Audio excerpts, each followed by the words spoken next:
Now we need wires to do the simulation. This is only a test and simulation to give you an idea of switch and load, in this case, lampshade connections to the smart switch. Warning signs mga amigo kung gagawin nyo ito.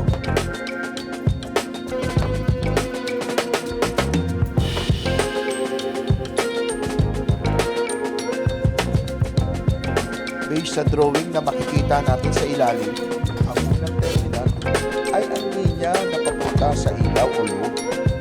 Sa pangalawang terminal naman, nakakabit yung isa nating hot wire. At ang koneksyon ng dalawang terminal ng switch ay pwede nyo na rin i-terminate sa pangatlo at pang-apat na terminal.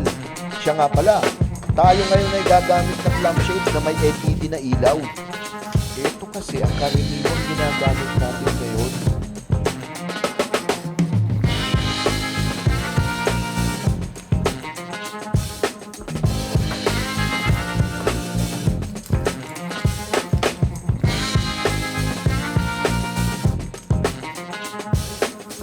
Final checking po para tayo makasigurado.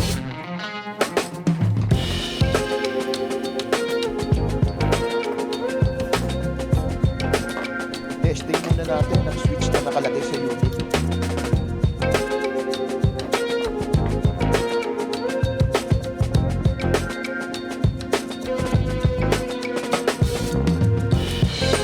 Success!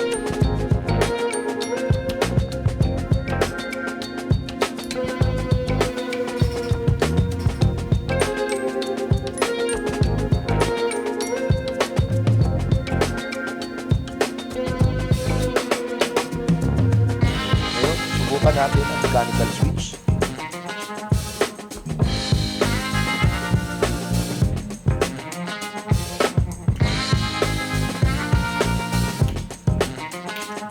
Now we have a bonus feature. Let us test the smart switch using the Raspberry Pi and ZIGBEE USB dongle.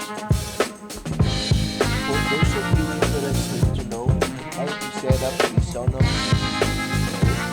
to a home assistant or included in a integration, you can check out my short video link above. Para aquellos de ustedes interesados para saber cómo configurar el SONOFF ZBMINI-L, un home assistant o incluirlo en la integración. Puedes encontrarlo en mi enlace de video corto arriba.